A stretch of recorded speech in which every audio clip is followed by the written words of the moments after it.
Gardening is so, lets you be generous, I think. You have to be generous to be a good gardener. You cannot be, oh, I've got the best plant or I've got the only plant. If I've got something special, I like to take cuttings of it, and share it.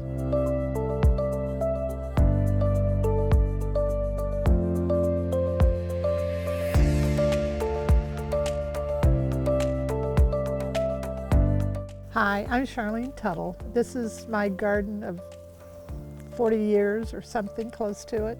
This is my husband, Bill Tuttle, who is, I can't do this. I cannot do this. So basically right now we're just trying to maintain, sort of. That's what I keep saying. We're just maintaining, except I've done a lot of plant buying this year because I can't seem to stop, My husband said, let's go to the Heartlandia. And I go, if I go, I'll buy plants. And he's, well, yeah.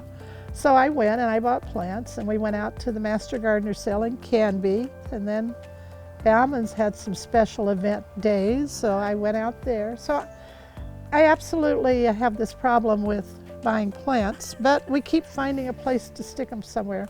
I really never dreamed it would turn out as nice as it did. As I said, it's just been a process. There's been no plan. When I'm in the house, everything hurts. I can get outside and I can just feel really good. I mean, I can go ahead and work through anything.